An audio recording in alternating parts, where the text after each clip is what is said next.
Hello, what's up, what's happening? Welcome back for yet another Miles Walker 24/7 production. Today, we're just going to have a little stat update. This is the mid-season. We completed 6 games of this season already, and we are one of the best teams in the country. And that's just not my opinion, but that's everybody's opinion because I'm going to show you our rank as soon as we're done checking out some of the stats. So on defense, our defense really isn't as good as it was in years past, but Matt Foster, who is an All-American, he is leading the team in tackles with 38. Also has 2 INTs. Then my man A.J. Hunt, he has 37 tackles, 3 INTs, and of course, right, he's up there with INTs as well with 1.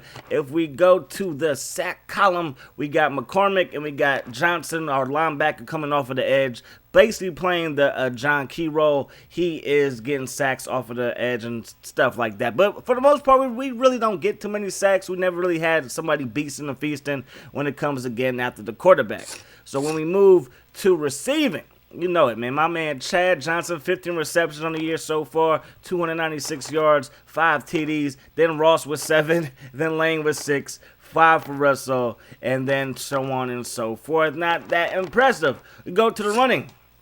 That's what SAU is known for, baby. Ground and pound. Look, 92 carries, already over 1,000 yards. It's freaking ridiculous. Averaging 11.5 yards per carry, 13 TDs, long of 88. Walter has a 59-yard TD, or a run, I should say. And then, of course, my man Seth Bryant, who was a freshman all-independence team. Not that impressive, but hey, it is what it is. He also had a long run of 58. And we also got O'Connor. And yes, O'Connor is our starting quarterback. Like, there really shouldn't be any debate as I show you guys the passing. Adrian Smith, 13 of 27. You think that would be in one game? No, that's in the first 2 games of the season. Then in his absence, my man Spinner, 16 for 37. Again, that's like in 2 games, not that impressive. We look at the numbers when it comes to completion percentage, 48 for Smith, 43 for Spinner, and my man O'Connor has 58%. So the running game is what worked for us best. I got pass happy as soon as we got Chad and Ryan Ross and Mark Cole. That's when I started to get pass happy. But we were a ground and pound team, and a lot of you guys mentioned it before that, Fabian, Spicer, McPhee, they were great blocking receivers, and that's kind of what we have to, stick with, is just the run game. So from here on out, even though Todd O'Connor might not be the best passing quarterback, he will be our starter. Only way I play anybody else is if he this sucks at throwing the football, but from what I can see, he's not that bad at spinning that route. So when we look at career numbers, Hargrove has 317 carries for 2,821 yards, 29 TDs. Seth Bryant got 10 TDs. Andy Walter, he's climbing up the boards, man. He already has 5 TDs in his young career. When we check out receiving, Chad in his career over 121 catches for over 3,401 yards, 35 receiving TDs. Straight beast. That man is a flat out monster. Then if we go to defense, my man Foster, 148 tackles in 3 seasons. Schultz at corner, you see he's out for 1 more week. He has 122 tackles, and he does have 5 interceptions. A.J. Hunt with 4. So again, our defense really isn't the best it's been in school history, but it's definitely not bad. So when we see how we stack up when it comes to passing, we are not going to be in the top 10 in any category. But my man Hargrove is number 1 in rushing.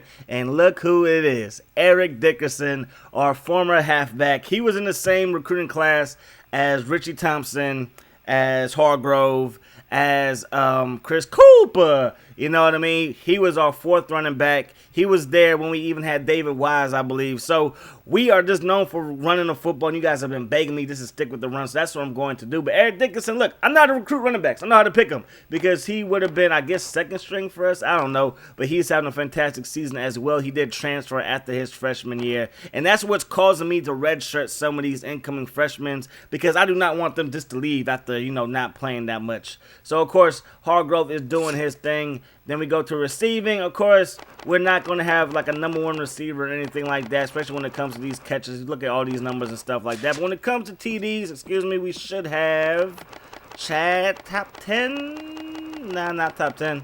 Not even top 20. There you go. Finally, Chad gets in there with his 5 TDs. So as we check out the Heisman, oh, Hargrove, he's number 1 right now. Again, putting up monster numbers. He has 92 carries, 1,064 yards. Of course, those 2 receptions for 12 yards. Got all that in last week's game. 14 total TDs because he also had that punt return. So it's freaking crazy. In the last game, look at that, 286 yards on only 16 carries. Flat out beast, man. I mean, he is, to me, the best running back in the country, and we've had a lot of those. And, of course, Andy Walter ain't no slouch, and even Seth Bryant ain't no slouch. Top 25 polls, and there we are sitting at number 2 in the country. That's right, baby. We're number 2 in the country behind the Georgia Bulldogs. Then you got Virginia, Florida State, Iowa, Virginia Tech, USC, Auburn, Ohio State, Cal, Miami, who we do play, Tennessee, Minnesota, Wisconsin, Michigan, Texas Tech, Penn State, Notre Dame, Purdue, who we just beat, Nebraska, Florida, Oregon, who we play as well, Mississippi State, and Georgia Tech, who we also play as well, and then round up Oregon State. So that's going to wrap this one up. Just a little quick preview. I guess I'll show you guys what's going on in the recruiting scene. We do get to pick out of 12 people. I only pick people that are interested in coming.